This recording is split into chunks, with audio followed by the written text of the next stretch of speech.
right? So let's look at now the same problem. How would I solve by another method called ICR method?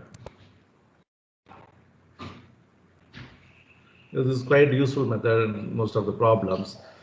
It's called an instantaneous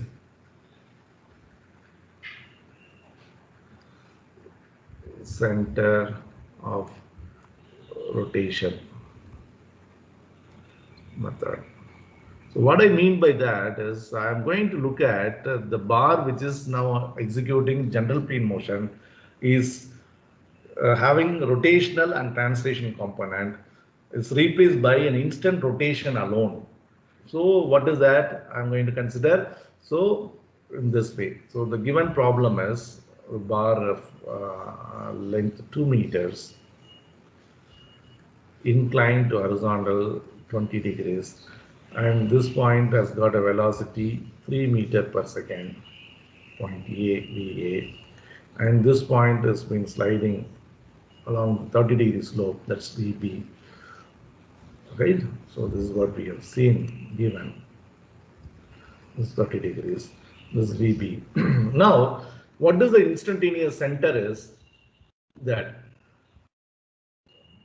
if I draw a normal from this point A to the direction of velocity, that would go vertically up like this.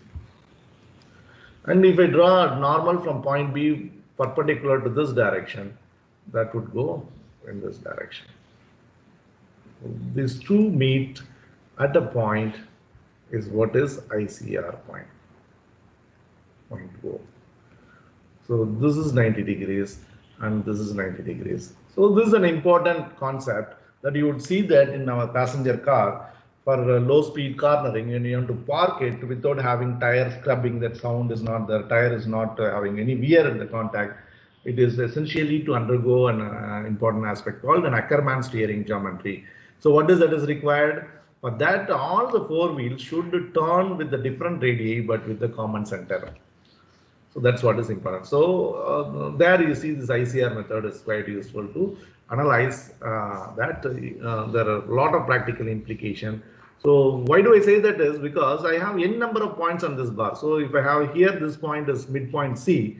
This point velocity direction is not as these two. So that would be different. So what is the direction of velocity of this point? If I ask what you should do, you should connect this point to this instant. And then I should draw for this perpendicular line. This is perpendicular. So the direction, this angle, what is there, theta C, is what is this direction to horizontal, theta C. So very important. So if I take any point like that, at that point velocity direction is different. So like you see a circle, so the point velocity is always tangential, right?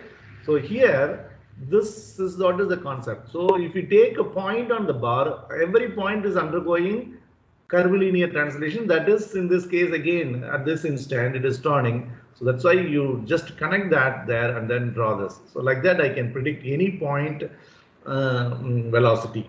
So in this case, we can also find out VC if we are going for this procedure. So now, see, how do you solve about this? It's very simple, because the moment I locate ICR, I look at now a triangle formed, wherein one side of the triangle is the dimension of the bar 2 meter, other two sides are ROA, this distance, and ROB, and this distance. So that could be determined because I know this geometry now.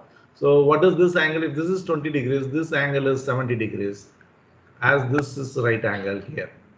And here you see, what is this direction? What is this direction?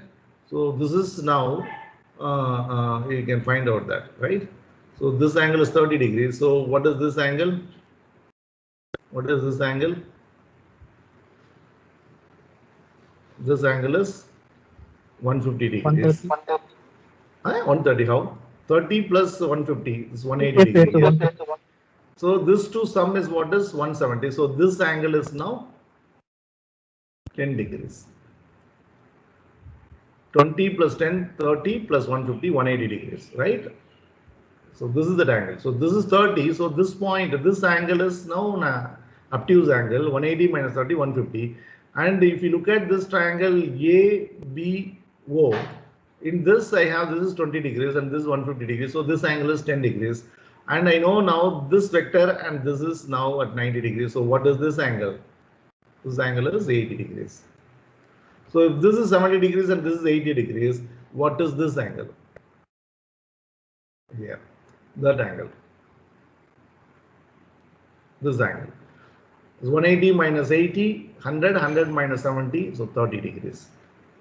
So in this triangle now, I have 2 meters here. I can find what are this by sine rule again, triangle law. So sine rule says that ROA by sine of angle opposite to that is sine 80.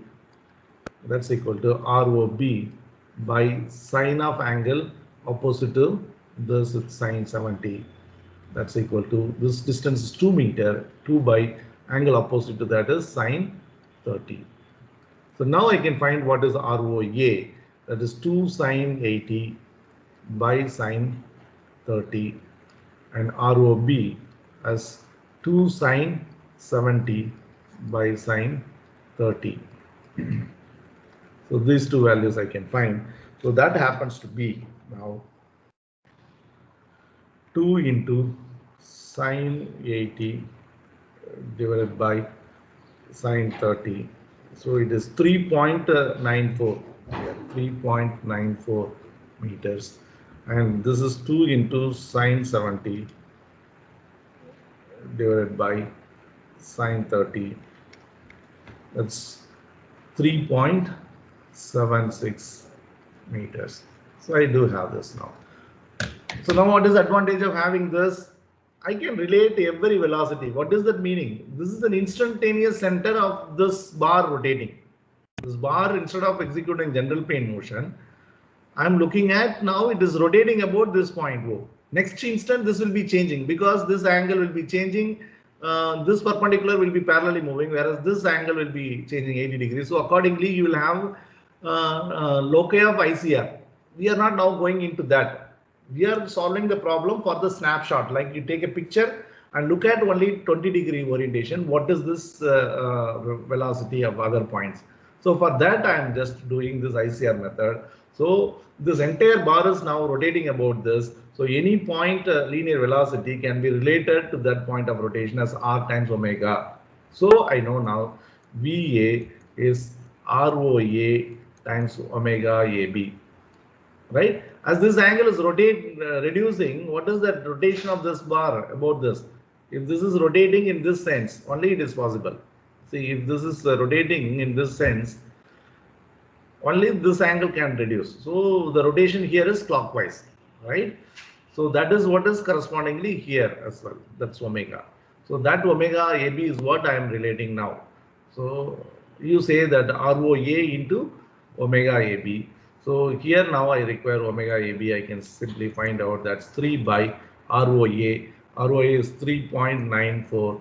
Just you see that what we calculated would be there here as well. So 3 divided by 3.94, that's 0.761 radians per second. So whatever that we had, same we have it in this method as well. Now what is VB? Velocity of B will be ROB into omega AB. So I have omega AB here. I have distance here. So 3.76 multiplied by 0.761 would give me what is my VB magnitude. I know its direction 30 degrees to horizontal. So this into 3.76 is what is 2.87. So 2.87 meter per second. So that's what we have got it by relative velocity method as well. See 2.86. So here I get 2.86 as well, right? 2.863, and here I get 2.86. Around it's not 86 only, it's 862. So 2.86 only I get 862, and here also I get the same value, 83. So if I do 2 decimal corrections, that is negligible. So you are able to solve this problem by this method as well. So what is that concluding remark today's lecture? You have understood now what do you mean by rigid body kinematics. So the moment you say rigid body kinematics, in addition to translation, you have rotation. So the rotation can be looked at independently, a rotating disc or rotating bar about a point hinged, or it can be part of a general plane motion, like the case, a second example problem, a bar sliding on this way, right? So, and you have learned application of two methods to solve this type of problem. One is relative velocity method, another one is instantaneous center of rotation method. And additionally, you are able to look at dependent motion or relating motion. Motion of one element, rotation, can relate translation of another block connected to that pulley. So this type of questions are very